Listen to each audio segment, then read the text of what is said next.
up, YouTubers? It's your girl Shannon from EV and Chill, and in today's video, I'm gonna share with you why I love my Tesla Model Y performance so much. Now, in one of my past videos, I shared with you why I think the EV6 is the best value EV on the market right now, which I totally think that's true. However, when it comes to all the vehicles I've owned, my Model Y has probably been my most favorite, like, ever. So I'm gonna share that with you. Now, you might be thinking like, well, hey, this is kind of weird because really I don't make a ton of videos about my Model Y. And it's kind of for good reason. I mean, number one, Teslas have been out for a while, and there are tons of YouTube videos about Teslas already. Probably like hundreds of thousands of videos that are already out there. And really, Red Light District is just a really reliable, dependable vehicle, so there's not a lot of exciting YouTube content I can make about this vehicle. But I like to think that I carry a little bit of street cred with y'all by now. I mean, if you think about it, I've owned a lot of EVs. The Tesla Model 3, the Mustang Mach-E, the Hyundai Ioniq 5, the EV6, the i4. We have another one coming in soon, so stay tuned for that. And of course, the Model Y. Now, after owning all of those vehicles, and I have to say a lot of those vehicles did specific things really, really well, and we'll mention that in this video. But overall, I have to say the Tesla Model Y does everything really well. So let's go ahead, let's jump into it, let's get started. And y'all, I'm gonna start by doing something a little superficial because I do have a little bit of vanity in me. I'm gonna start by talking about the looks. And what I love about Red Light District is that I designed her myself. Literally configured it to my exact wish list. Okay, now I'm gonna be straight up with y'all. There are some vehicles that we have bought straight for YouTube purposes. That's the honest truth. We knew you guys would like it. We wanted to try it out. We knew it would get some views. However, with this vehicle, we knew we wanted to keep this one for a hot minute. So again, went all out with what I wanted, and that would be a gorgeous white interior. Y'all, look at this in here. That is so beautiful. It is poppin', love it. But then I knew I wanted to do a red multi-coat exterior, and then we put on that Stealth PPF. Y'all, that Stealth PPF looks straight fire. I love it. It looks amazing. But then we went even further. We tinted out the headlights, added the black badges, blacked out the lower bumper here. That looks really, really cool. Don't forget, come over to the sides, we added the red T. We also got a set of winter wheels, and check out the red rim savers. Y'all, okay, of course it looks cool because it adds another element of red, but it's also kind of a twofer because it does add a little bit of protection because people, those curbs just be jumping out at me. So this thing looks amazing. And people, while we're down here, check out a good view of her hips. Those hips don't lie, they look just like mine. Amazing, super curvaceous. But overall, again, I'm just loving this. And I know there are some haters out there who say Teslas look like an egg. Okay, maybe like a golden egg, or technically like a red stealth egg, right? But really, I think it looks great. And I'm gonna show you the inside one more time because again, we went with the white interior, and after 6 months of ownership and having a 4-year-old, it is still looking pretty pristine. Take a look here. Y'all, that is gorgeous. Now, of course, we did take steps to ceramic coat it, but overall, they've held up really, really excellently.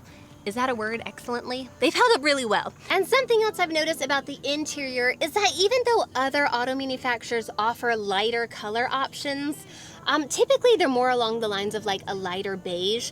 And to me, honestly, that's a little bit boring. So I love that Tesla offers this really white option. This is really cool, really bold. So I'm super glad that we went with that. But while we're on the inside, let me talk about something else I love about this vehicle, and that is space. Y'all, come inside with me here. Take a look at the glass roof. Y'all, this thing is super awesome for 2 reasons. Number one, since it's kind of this like convex shape, since it's kind of like a bubble glass roof, we have a ton of headroom. Y'all, take a look at this. I mean, I'm 5'4", but even when my husband is in the vehicle and he's 5'10", like there's a lot of headroom back here. But also what I love is the fact that because it's a glass roof, it really creates this open and airy feel. And this is something I wish my EV6 had. It did not feel as open or near as airy. And let's talk about space because that is not lacking in RLD. Let me show you what I mean. If I were to pop this second row down, and let's do that, you will see how much space is actually in this vehicle. Y'all, there is so much room down here, like I can lay down back here with another person. if you're picking up what I'm putting down. And let's not forget, since there are no motors in a Tesla, Tesla really maximizes the frunk and the subtrunk. Let me show you how much space is back here. Y'all, this is bananas. All right, take a look here. We have the subtrunk. Okay, don't mind all that stuff. And then we also have another subtrunk. Y'all, there are 2 subtrunks in the back. That is crazy. But not only that, there's a frunk. Let's take a look at how big that is. This vehicle has the biggest frunk and subtrunk of any vehicle I've ever owned. I mean, take a look at that, people. That is massive. That goes really deep. And I like things that go deep. But actually, if you think about it, our Ioniq 5, our EV6, they had frunks too, but really, honestly, they were kind of like afterthoughts of frunks. Like, yes, they were there, but they were technically only big enough to fit like a small granola bar. That's redonkulous. And y'all, the more I think about it, even our BMW i4, which is an inch longer than this vehicle, an inch, people, and you know every inch counts. It is bigger than this vehicle, and there is no frunk whatsoever. That is bonkers. BMW totally missed the boat on that.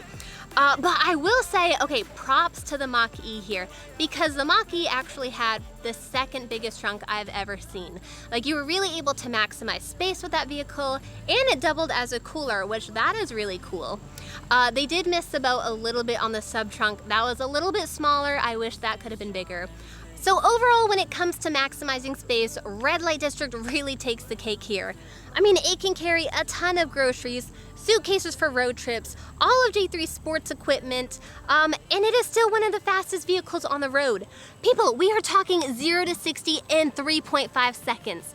Count with me here. 1 Mississippi, 2 Mississippi, 3 Mississippi, and a half. Boom, you are at 60.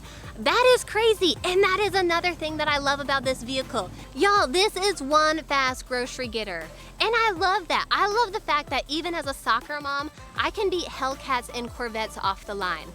People, who's gonna be first in line to pick J3 up at school? Ding dong, me. Who's gonna be first in line for their PSL at Starbucks? This girl right here.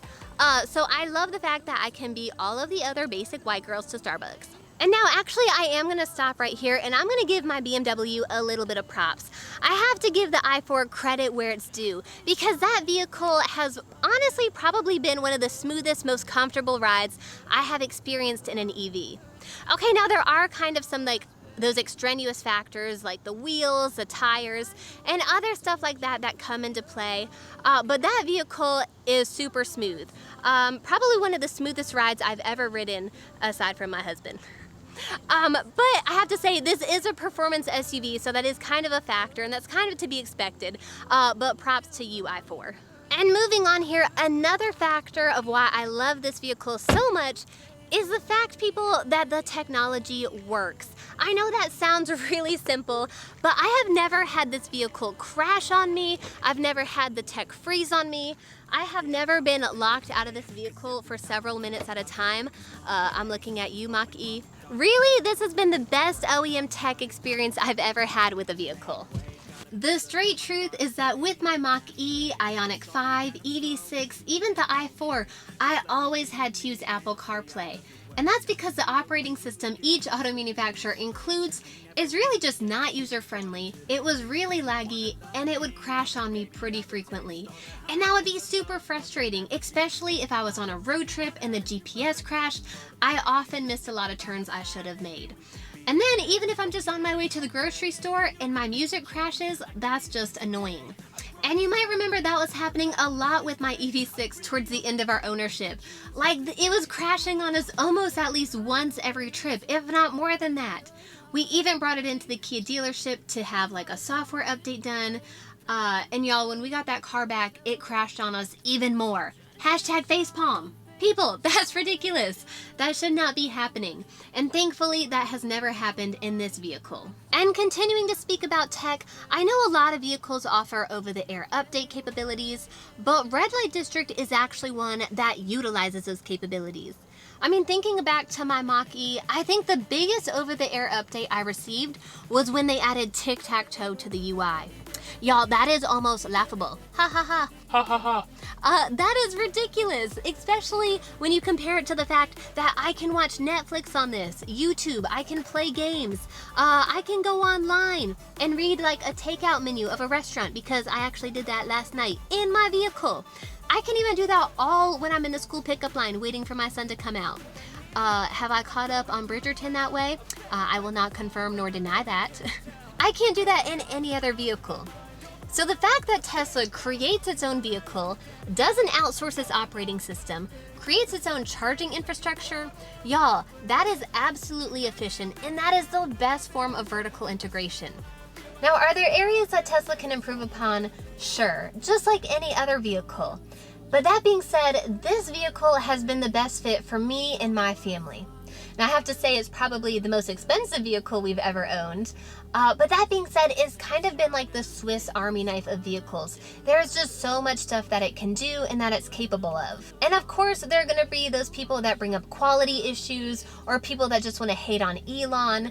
But I have to say, after owning all of our EVs and owning 2 Teslas specifically, I have to say that we have never had a quality issue with our vehicle. In fact, our 2 Teslas that we've owned have actually been the least problematic of any EV that we've ever owned. So I think that kind of says something.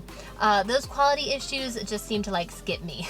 So going back to the beginning, I know that people say Model Y videos are really boring to watch. Because honestly, again, they've been out for a while, and truthfully, these vehicles just work. But that's why I love my Model Y so much. It just works, and I never have an issue with it. It's drama-free. And honestly, that allows me to devote more time to watching the drama that's been going down on The Bachelorette this season. Y'all, what has been happening with Gabby and Rachel this season has been cray-cray. If you've been following up with that drama, drop me a comment below. Also, if there is an EV or even just a gas vehicle that has been your all-time favorite, do me a favor and let me know what it is in the comments below. Also, don't forget, if you are new to the channel, do me a favor and hit that subscribe button so you don't miss any of our future videos. And if you've already subscribed, don't forget to give this video a thumbs up. It helps get the video out to more people. Well, that's all I've got for now. Thanks for watching. I'll catch you next time.